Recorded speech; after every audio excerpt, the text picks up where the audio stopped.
Okay, hi, this is Daryl again, and gonna have a look at City Skylines. Now this is on my desktop PC. There we go. Okay, just get this stuff tidied up so we can see what we're talking about. This is my desktop PC. It's a 12 core Intel E5. What is it? 2650 version 4. There you go. So it has 12 core CPU with hyper-threading, so it looks like 24 CPUs, and I just use it for playing this game. As you can see, the game's just sitting there, cars are driving around. I've got a city with about 300,000 people, and the CPU is just running at full speed, and you can see how much it's used. In this video, what I'm going to do is muck about and decrease the number of CPUs that are being used to play the game so you can see it. Now, this is a very budget computer. I bought this processor second hand and a new motherboard. This is testing the X99 platform motherboards. I've got a GPU. It's a budget GT 1030.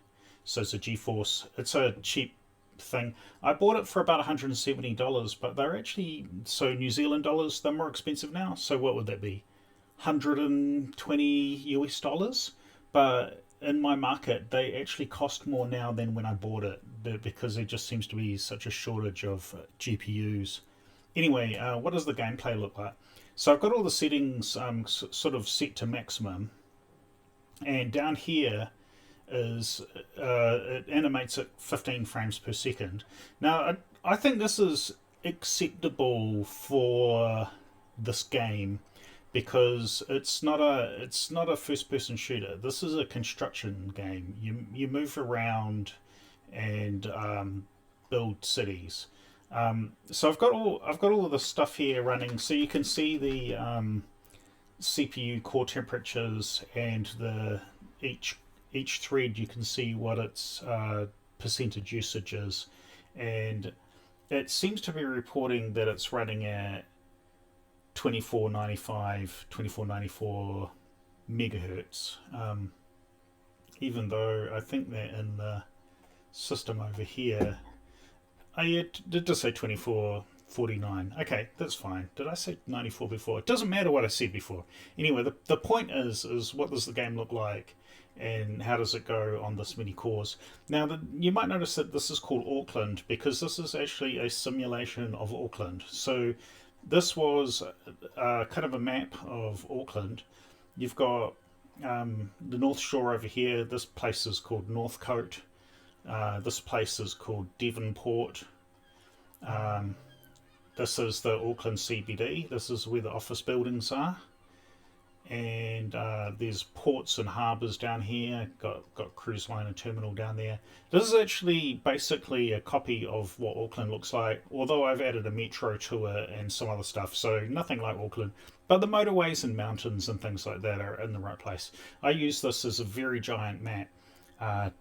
You can see that I've got about 324,000 people, and so I use this for testing out whether City Skylines is running okay on any computer. This is quite a good um, quite a good map. So if you haven't played this game before, it's a construction game. It's about looking at traffic and stuff like that. Let's see if I can bring up traffic. Now the menus are hidden behind this thing, and I'm gonna have to guess. Can you move the menus? I don't know if you can. That looks like the traffic view. So I've managed to fix most of the traffic in the city. There's something wrong down here. It's trucks going to the port. I built some tunnels. You can see I've got a metro. There's a metro loop under here. Whatever. It's just a game. The point of it wasn't to teach you about playing the game. It's how does it run with different settings. So if I go into settings now and go options, I can muck about with some of these settings. Really, it's the graphics settings. I've got quite a lot of the stuff set to pretty high.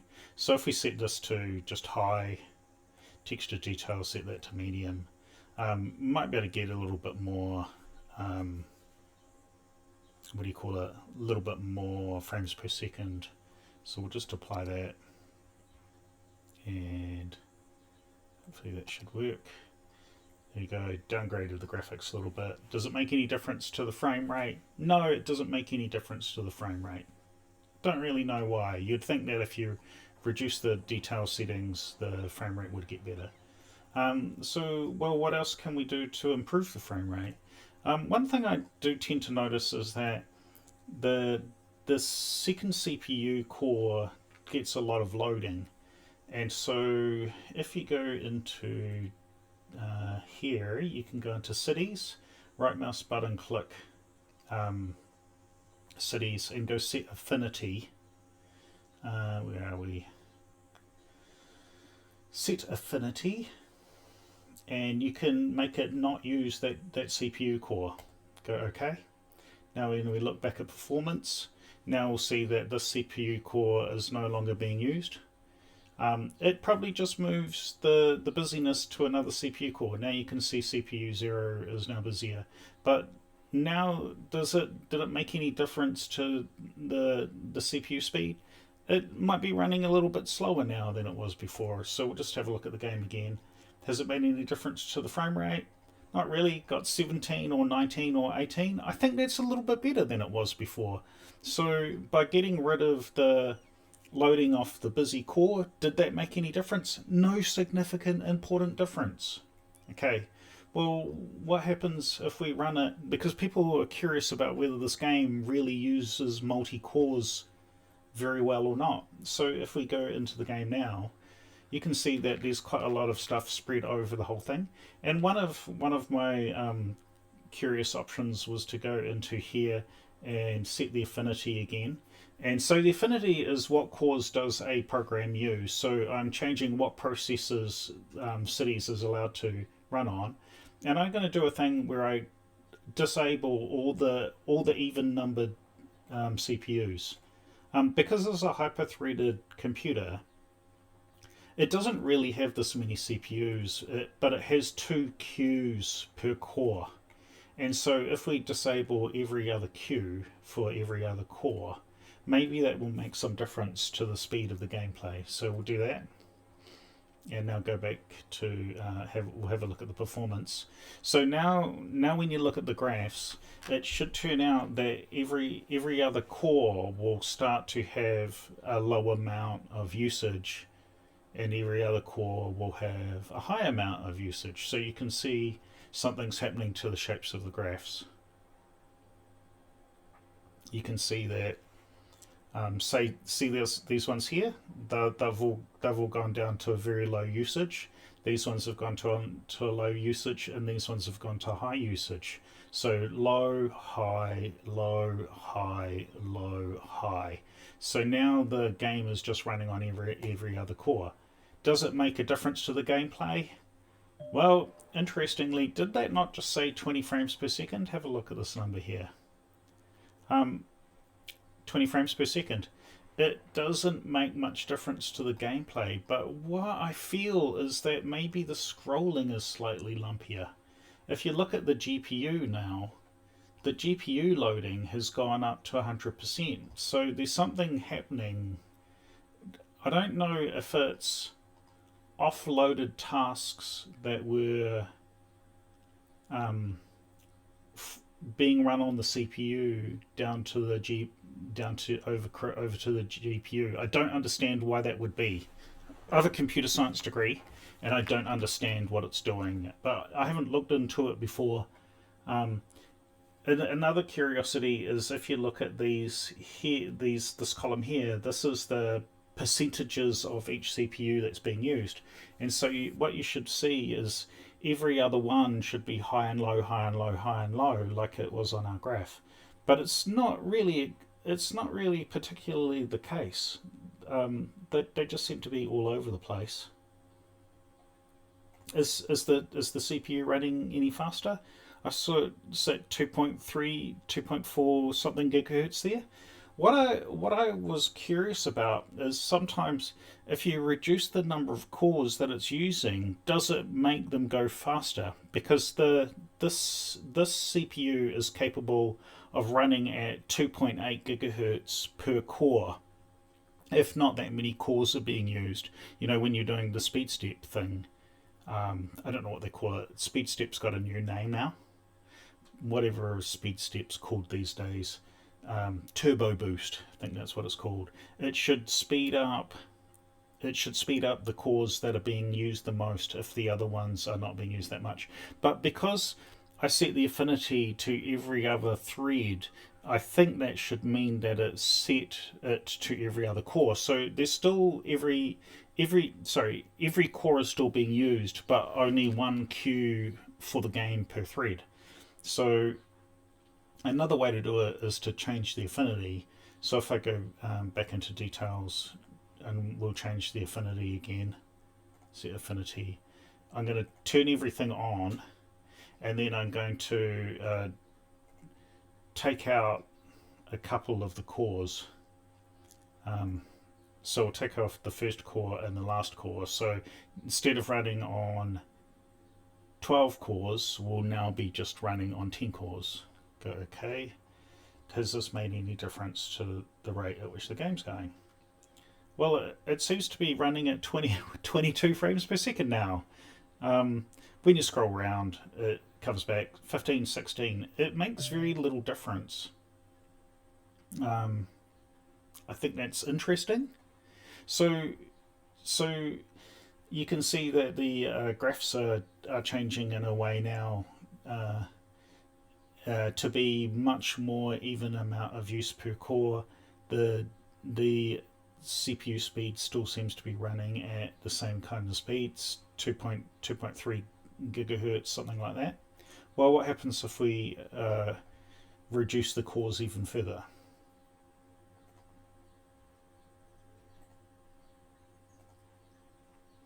So I'm going to turn off. I'll go midway down. So it's even then odd. So if we go midway down, I'll turn off the even and this odd, and turn off another one, this even and this odd. Whoops. Let's get that right. There we go, and even and odd. So we're disabling some more cores. So now we've got 4 cores disabled. Does that make any difference to the gameplay speed? 15, 14 frames per second. Still basically the same. So although now I think that the video is a little bit more jerky when I'm panning around, you can see that the GPU is gone back to being maxed out again.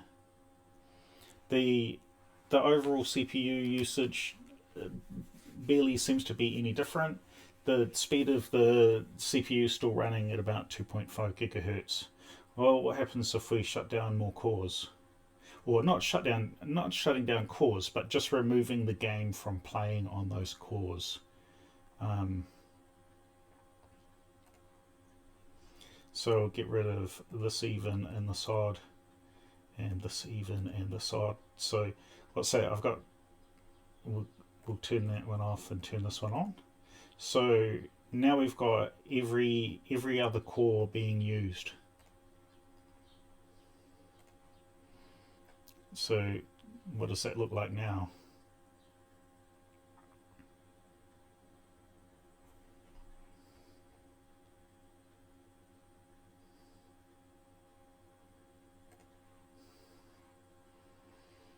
I think it seems like the scrolling's a little bit more chunky, but overall the gameplay is basically the same.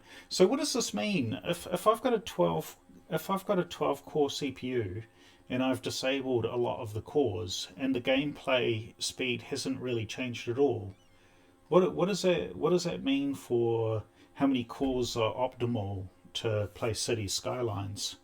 It seems that a 6-core processor probably will do about the same performance. I just got to look at those options again. Just where is it? Set affinity. So I've got 1, 2, 3, 4, 1, 2, 3, 4, 5, 6, I think. So I've got 1, 2, 3, 1, 2, 3. That's 14. 4, 5. Does that mean I have only 5 cores running the game? No. It's very hard. It's hard for me to count through this list for some reason. I can't talk and think at the same time. 1, 2, 3, 4, 5, 6. Yeah, so I've got 6 cores still running. What if we shut down a couple more? Get the game off a couple more cores. We'll turn off those ones. 7, 8. So here's 3 cores not being used. So then what have I got? I've got all that up. Let's get rid of that. Put that one back on. There we go. So now you start to see a pattern of core usage in the graphs. So shut down some cores, and you can see they've gone down to nothing. The CPU's running at 2.3, 2.4, 2.5 gigahertz. The game's still running at the same speed. It's pretty weird. The number of cores doesn't make that much difference to the processing of the game. It does seem that the GPU's getting a good workout though. So this seems to suggest that the GPU is really the bottleneck on this game. But the game is still playable in this condition because the frame rate for this game, it's not a first person shooter. It doesn't really matter that much. Anyway, I hope that seems like you've kind of learned something. I don't know. Does it seem educational? People always want to know whether this game would use a lot of cores if you have a lot of cores. So now we've got it running on 1, 2, 3. Got it running on 4 cores, and it's basically has the same performance, which is kind of crazy. On the other hand, you have to realize something. This computer's got quite a bit of RAM. If we look at the memory, I've got 32 gigabytes of RAM, and there's what have we got? We've got half of the memory being used. So it seems like to run a pretty expensive game in City Skylines, the optimal you want is a hyper-threaded 4-core or maybe a hyper-threaded 6-core computer and a decent graphics card and 16 gigabytes of RAM. When I used to play City Skylines on a computer with 8 gigabytes of RAM, that was clearly not enough for a big city with a lot going on. And I had a Core i5 quad-core non-hyper-threaded 3.5 gigahertz that I ran in City Skylines on before I had this computer. And that always seemed to max out. And interestingly, look at the GPU now. It's not not 100% now. So there's various weird things happening. The performance is consistent, although I do find like the frame rate's not that great now. I can really see that the frame rate is worse now. So I really do think you need to have it running on more cores. So I'll just go back to this and go. Let's have a look. Does it give you any? Sometimes you can see stuff in the weight chain, but no, I don't see anything there. So I'll go back to set affinity. I will enable a couple more cores or another core. Let's go.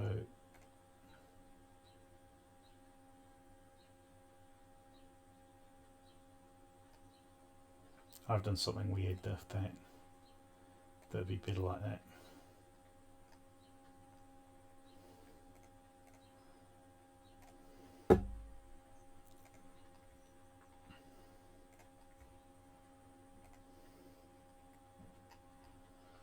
and back to that better frames per second. So it is actually much smoother. I think that is smoother. It looks smoother to me with that many cores. Got a Ferris wheel going on there.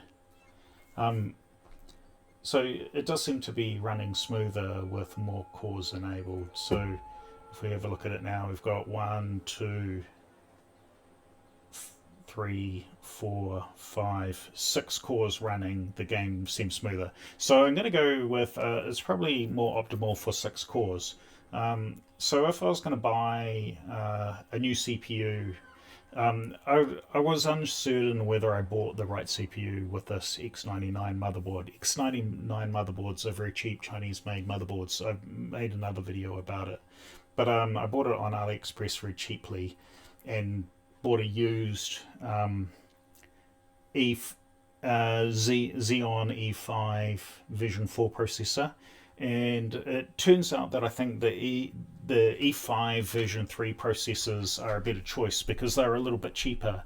But if you buy one with 8 or 10 cores, they have faster CPU clock speeds. And so what limits often these types of games is maxing out of a single thread. So you can see at the moment basically none of the threads are maxed out. But when I went to the mode where we have all cores running, so I'll just go back to that so you can see what I mean. Affinity. I'll just go all, go back, and go performance.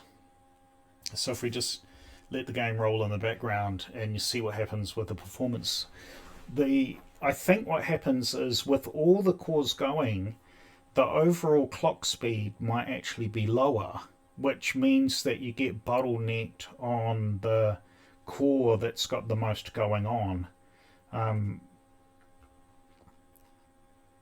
But it always seems to be that this processor comes out to run at about 2.5 gigahertz. Seems to be the way. And so I think that something that might make the game seem like it's running better is to have fewer cores running at higher gigahertz numbers. And even though this processor can go up to 2.8 gigahertz, I barely ever see it running at 2.8 gigahertz. But it's not through temperature, because if you look at it, all of the cores are sitting around 38 to 40 degrees. It's a hot summer day where I am at the moment. It's 27 degrees inside my living room. 27 degrees Celsius, which is that's pretty hot. This is one of the hottest summer days that we tend to get around where I live. What is it? The CPU is only 13 degrees above the living room temperature, so it's not overheating in any way, but nor is it running at the maximum speed that it could actually run at. So I always query why that is. I have seen it running at 2.8 gigahertz, but it's usually only when the computer is first turned on. So it might be actually suffering a form of thermal throttling, but the CPU cooler I've got is very large, and it should. I mean, it's obviously keeping it down. I think the CPU could run at near 100 degrees, 80 degrees or something. I can't remember what the top thermal limit is for the processor, but it's nowhere near it. Anyway, that's my video. I think that's enough. I'm going to stop this thing now.